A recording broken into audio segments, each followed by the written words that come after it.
नमस्कार दोस्तों, राधे राधे। KSS पाठशाला में आप सभी का स्वागत है। तो आज हम लेकर आए हैं डीएलएड फर्स्ट सेमेस्टर का शिक्षण अधिगम का फर्स्ट लेसन, जिसमें हम पढ़ेंगे शिक्षण का अर्थ एवं उद्देश्य। शिक्षण का अर्थ क्या है? तो शिक्षण एक सामाजिक प्रक्रिया है। प्रत्येक देश की शासन प्रणाली, सामाजिक व्यवस्था, सामाजिक दर्शन, सामाजिक परिस्थितियों का प्रभाव पड़ता है। तो कहने का अर्थ ये है कि प्रत्येक देश की शासन प्रणाली पर उस वहाँ की शिक्षा व्यवस्था का उस पर बहुत प्रभाव पड़ता है। जैसे कि वहाँ के सामाजिक व्यवस्था कैसी है, सामाजिक परिस्थितियाँ कैसी हैं, ये सब सुनिश्चित करती हैं कि वहाँ की शिक्षण प्रणाली कैसी है।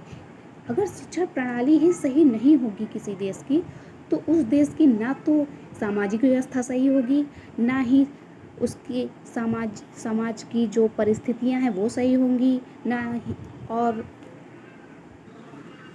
ही देश की शासन प्रणाली सही होगी। अब आगे बढ़ते हैं। शिक्षण शब्द अंग्रेजी शब्द के टीचिंग शब्द का हिंदी रूपांतरण है, जिसका अभिप्राय होता है सीखना। डॉक्टर राधाकृष्णन के अनुसार शिक्षा को मनुष्य और संपूर्ण समाज का निर्माण करना चाहिए। इस कार्य को किए बिना शिक्षा अपूर्ण है। अब आगे देखते हैं शिक्षण का संकुचित अर्थ। शिक्षण के संकुचित अर्थ का संबंध विद्यालयी शिक्षा से है, जिसमें शिक्षक द्वारा एक शिक्षार्थी को निश्चित स्थान पर एक विशिष्ट वातावरण में निश्चित अध्यापकों द्वारा उसके व्यवहार में पाठ्यक्रम के अनुसार परिवर्तन किया जाता है। मतलब क्या है? मतलब ये है कि शिक्षण का संकुचित अर्थ यह है, मतलब शिक्षण का अर्थ या संकुचित अर्थ यह है कि शिक्षण जो है, जब किसी एक निश्चित स्थान पे निश्चित अध्यापकों द्वारा और निश्चित पाठ्यक्रम के अनुसार पढ़ाया जाए, तो उसे शिक्षा का संकुचित अर्थ कहेंगे। अब हम व्यापक अर्थ देखते हैं। तो शिक्षण का व्यापक अर्थ, शिक्षण के व्यापक अर्थ में वह सब शामिल किया जाता है जो मनुष्य अपने संपूर्ण जीवन में सीखता है। मनुष्य अपनी प्रवृत्ति के अनुसार कुछ ना कुछ सीखता रहता है। जैसे मनुष्य अपनी प्रवृत्ति के अनुसार सदैव, चाहे घर के बाहर हो, घर के अंदर हो या विद्यालय में हो, कुछ ना कुछ वो किसी ना किसी से सीखता रहेगा। उसका स्वभाव है सीखना। तो सीखने का काम व्यक्ति व वस्तुओं द्वारा किया जाता है। मनुष्य सबसे पहले समाज की सबसे छोटी इकाई परिवार से सीखता है। विद्यालय में जाकर शिक्षक, शिक्षार्थी एवं वातावरण से सीखता है। इसके उपरांत समाज में पाई जाने वाली विभिन्न एजेंसियां जैसे मंदिर, मस्जिद, गुरुद्वारा, गिरजाघर आदि से सीखता है। इसके अतिरिक्त समाचार पत्र, टेलीविज़न, रेडियो, पुस्तकों, नौटंकी, सम्मेलन तथा विभिन्न प्रकार के सांस्कृतिक पाठ्यक्रम से। तो हम ये क्या है? ये शिक्षण का व्यापक अर्थ है। मतलब कि आप रटिए मत, आप समझिए चीज़ों को, क्योंकि यदि आप रटेंगे तो आपका ज्ञान सीमित हो जाएगा। आप समझिए शिक्षण का अर्थ क्या है, व्यापक अर्थ क्या है, संकुचित अर्थ क्या है। अब देखो, मतलब डीएलएड में आप यदि पेपर दे रहे हैं तो उसमें अगर आप परिभाषाओं को भी, जो विभिन्न मनोवैज्ञानिकों के द्वारा दी गई हैं, उनको भी ऐड करके लिखते हैं, तो उसमें आपको प्लस पॉइंट मिलते हैं। और कभी कभी परिभाषाएं आपसे पूछ भी ली जाती हैं कि कोई परिभाषा आपको दे देगा और कहेगा ये परिभाषा किसके द्वारा दी गई है। तो आपको कुछ मनोवैज्ञानिकों के द्वारा परिभाषाएं याद करना बहुत इम्पॉर्टेंट है। तो यहाँ पे कुछ परिभाषाएं दी गई हैं। जैसे रॉबर्ट बर्न के अनुसार शिक्षण के 3 बिंदु हैं: शिक्षक, शिक्षार्थी तथा पाठ्यक्रम। इन तीनों के बीच संबंध स्थापित करना ही शिक्षण है। यह संबंध बालकों की शक्तियों के विकास में सहायता प्रदान करता है।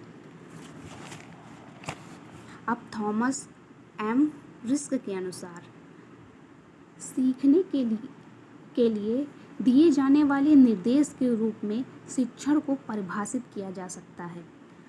अब ह्यूजेज और तथा ह्यूजेज के अनुसार शिक्षण का अर्थ है सीखने में सहायता करना।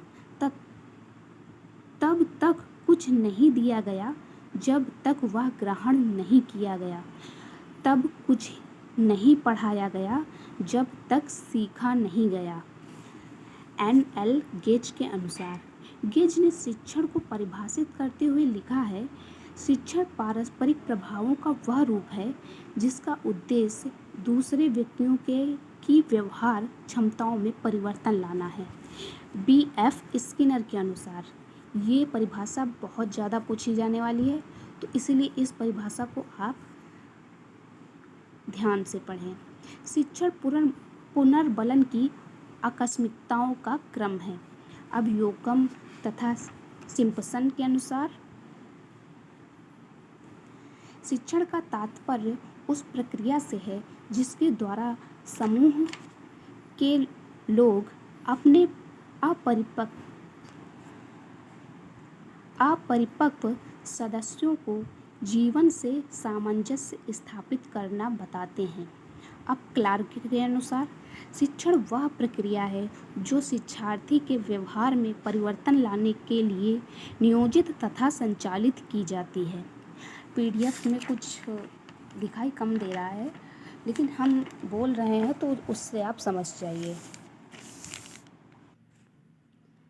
अब जॉन ब्रूवेकर के अनुसार, शिक्षण उन अंतर और बाधा युक्त परिस्थितियों की व्यवस्था एवं पुनः निर्माण है जिन्हें कि एक व्यक्ति पर करने का प्रयास करेगा और उसके करने से वह सीखेगा। K.P. पांडे के अनुसार, शिक्षण एक प्रभाव निर्देशित क्रिया है। यह एक विशिष्ट विषय वस्तु के संचालन सहित सीखने वाले पर प्रभाव डालता है। रायंस के अनुसार, दूसरों को सीखने के लिए दिशा निर्देश देने तथा अन्य प्रकार से उन्हें निर्देशित करने की प्रक्रिया को शिक्षण कहा जाता है। स्मिथ के अनुसार, स्मिथ की परिभाषा बहुत इम्पॉर्टेंट है, इसलिए आप लोग इसे ज़रूर याद करें। शिक्षण एक उद्देश्य से निर्देशित क्रिया है। James M. थाइन के अनुसार, सीखने में वृद्धि करना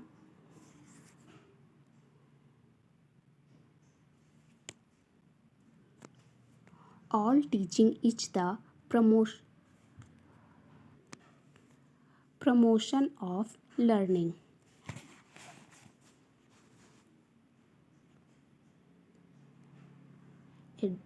एडम एमिडन